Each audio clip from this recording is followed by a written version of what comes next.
செங்கோட்டையன் சொல்கிறார், வீரப்பன் எங்களுடைய தேர்தலுக்கு பயந்து பாம்பே பக்கம் ஓடிட்டான் அப்படின்னு சொன்னார். உடனே 1ஆம் தேதி சார், ஏப்ரல் 1ஆம் தேதி நடக்குது. ஏப்ரல் 7ஆம் தேதி வீரப்பன் வந்து பாலாறு பாம்பு பிளாஸ்ட்னு சொல்லி ஒரு பெரிய லெவலில் 2 வேன் நிறையா போலீஸ் போகுது, பாம்பு வச்சு அடிக்கிறான்.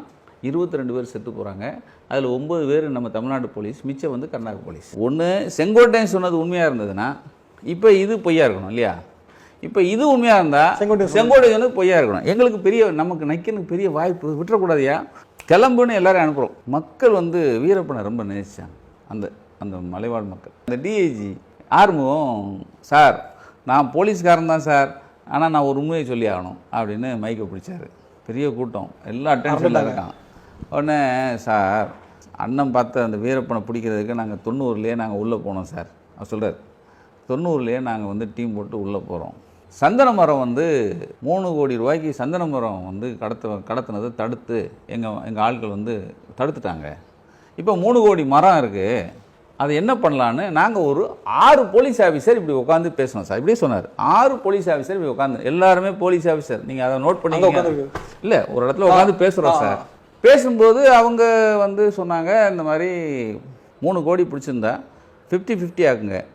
1.5 கோடி 50 வந்து அவங்க கர்நாடகா பிடிச்ச மாதிரி காமிக்கணும், நம்ம தமிழ்நாடு 50 பிடிச்ச மாதிரி காமிக்கணும் அப்படின்னு எங்களுக்குள்ளே பேசணும். ஏன்னா அப்போ வந்து ஜாயிண்டாக நாங்கள் வந்து 2 பேரும் சேர்ந்து தேடணும்னு ஒரு முடிவு எடுத்தோம். அப்போ 3 கோடி சந்தன மரம்னா கர்நாடகா பாதி பிடிச்ச மாதிரி நாங்கள், ஏன்னா அவங்க ஏதாவது பிடிச்சா இப்படி 2 பாதி பிடிச்சிக்குவாங்க போல். அது எதை பிரிக்கிறாங்கன்னு எனக்கு தெரியாது, வேறு விஷயம்.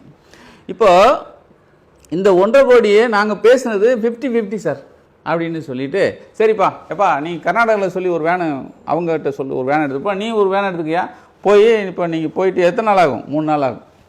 போயிட்டு வந்துரு, போய் எடுத்து வந்துடுங்க. வந்தவுடனே நம்ம வந்து அங்கே வச்சு சரண்டர் பண்ணி அதை நம்ம பிடிச்சதாக காட்டிக்குவோம் அப்படின்னு சொல்லி கலைஞ்சிட்டோம் சார். 3 நாள் ஆச்சு, 4 நாள் ஆச்சு, 5 நாள் ஆச்சு, 6 நாள் ஆச்சு, போன வேனு வரல. நாங்கள் எல்லாம் என்னாச்சு போன வேனு வரலையேன்னு நாங்கள் எல்லோரும் போகிறோம். போனால் 2 வேனு எரிஞ்சு கிடக்கு, வேனுக்குள்ளே எதுவுமே இல்லை. இந்த போனை எடுக்கிறதுக்கு போனாங்கள்ல போலீஸ்காரங்க, அவங்கெல்லாம் ஒவ்வொரு மரத்தில் கட்டி வச்சுருக்காங்க. எல்லோரும் தலையை தொங்க போட்டிருந்தாங்க. நாங்கள் மூஞ்சி தண்ணி அடித்து, ஓ என்னையா ஆச்சு அப்படின்னு கேட்டோம்.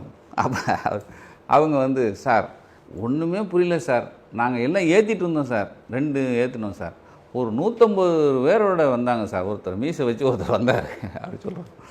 வந்தார் சார். ஏண்டா நீங்கள் பிடிச்சிங்கல்ல, நீங்கள் எடுத்துகிட்டு போக வேண்டியதானே, உங்களுக்கு என்னடா 50-50 அப்படின்னு சத்தம் போட்டு சார் எங்களை 2 அரை அரைஞ்சாங்க. அடிக்கலை, பெருசாக அடிக்கலை. சரி இவன் பாவம், இவன் என்ன செய்வான், கட்டி வை, சரி மரத்தெல்லாம் ஏற்று நம்ம வண்டியில் ஏற்றி அந்த 150 பேர் ஆளுக்கு 2 எடுத்துகிட்டு போயிட்டாங்களாம். புரியுதா? எடுத்துகிட்டு போயிட்டாங்க சார். இப்போது அவர் சொல்கிறார், எனக்கு இருக்கிற கேள்வி என்னென்னா, நாங்கள் 6 பேர் சேர்ந்து பேசின வார்த்தை 50-50, இதை வீரப்பன் சொல்கிறான் அந்த இடத்துல. சரி சரி சரி, அவன் அந்த வார்த்தையை 50-50 பயன்படுத்தியிருக்கான் சார். அப்போது எங்கள் 6 பேரில் ஒருத்தன் வீரப்பால் இருந்திருக்காங்க சார். புரியல உங்களுக்கு?